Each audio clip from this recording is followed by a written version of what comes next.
very good morning to everyone.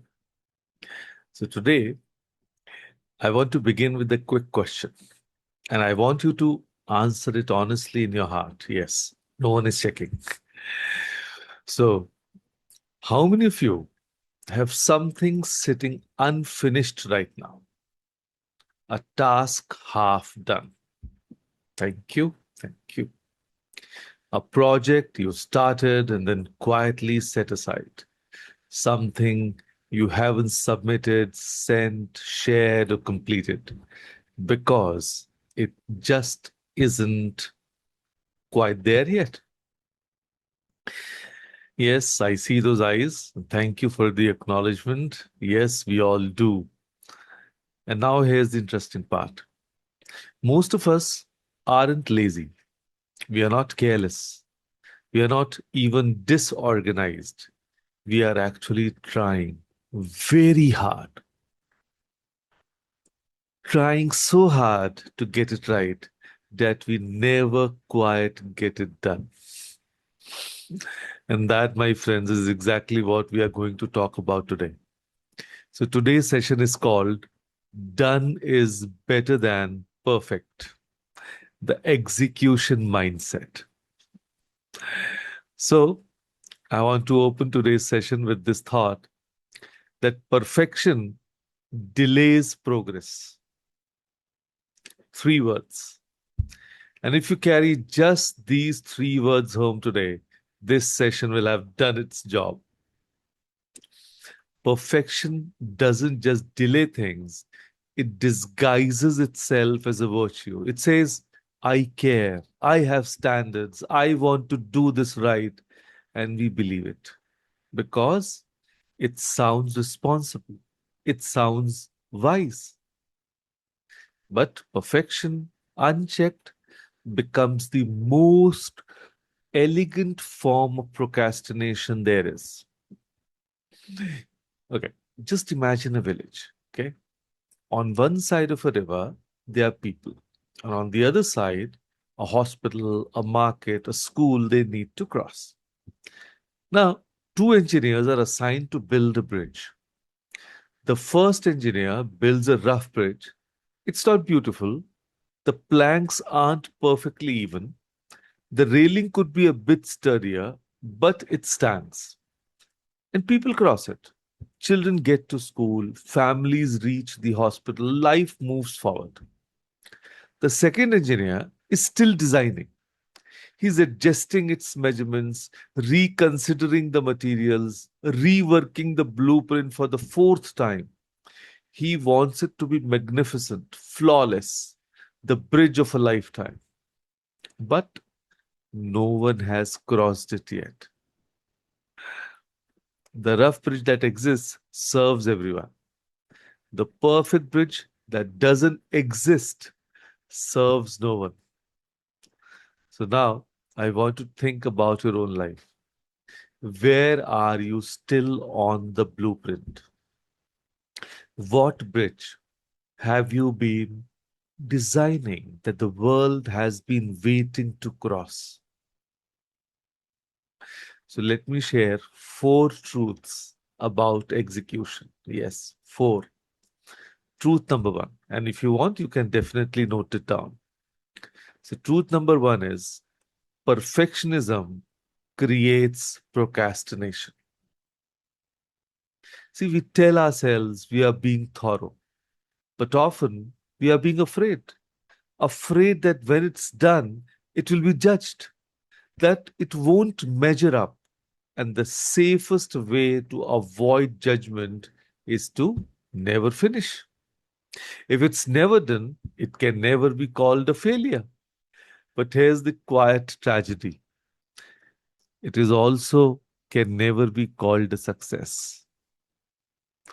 Truth number two, progress comes from completion.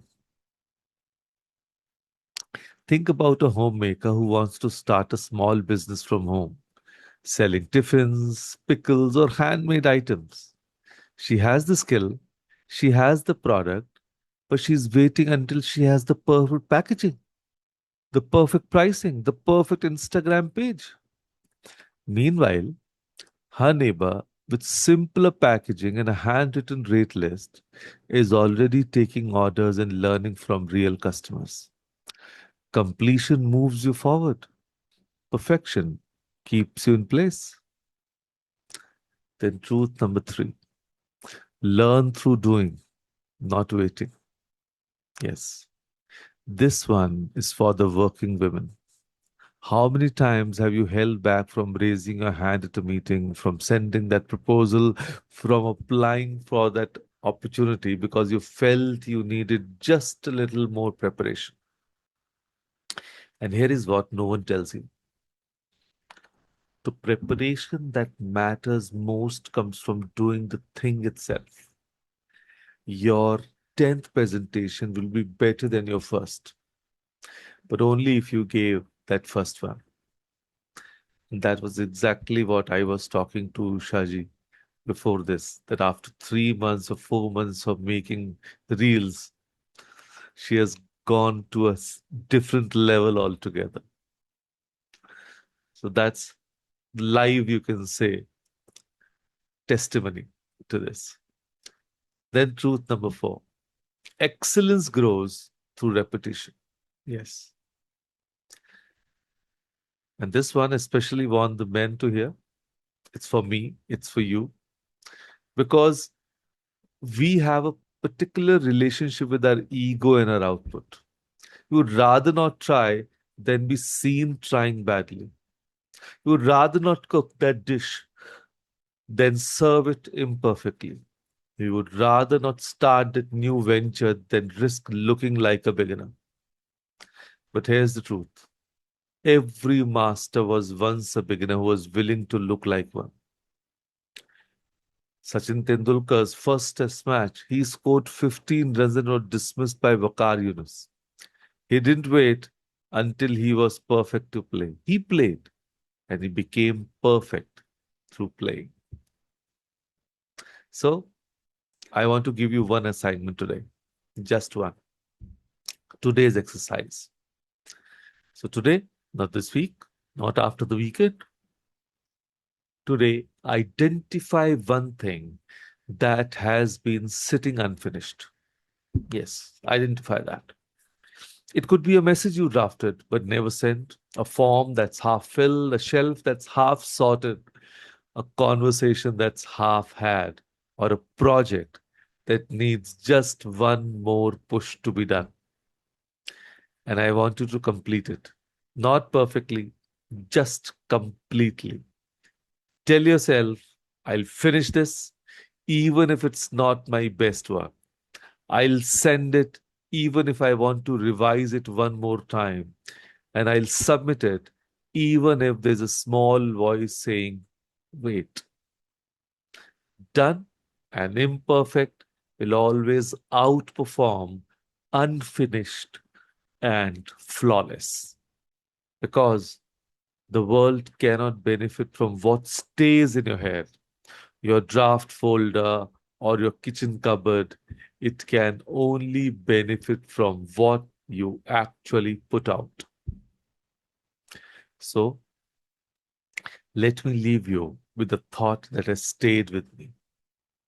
And there's a Japanese philosophy called Wabi-Sabi. It finds beauty not in perfection, but in imperfection, in the cracked bowl that has been mended, in the worn corner of a much loved book, in the uneven stitches of a hand embroidered dupatta made with love. In the same way, the work you put out, with its rough edges and its human imperfections, carries something a perfect machine polished virgin never can. It carries you, your effort, your courage to be seen. A diamond with a flaw is worth more than a pebble without imperfections. So here is my call to action. Go home today, finish one thing, not 100 things, one. And when you are tempted to keep tweaking, keep improving, keep holding back, remind yourself of that rough bridge and ask. yourself is someone waiting to cross, because they are. They always are. With that thought, thank you. Thank you, everyone, for joining us today. Thank you.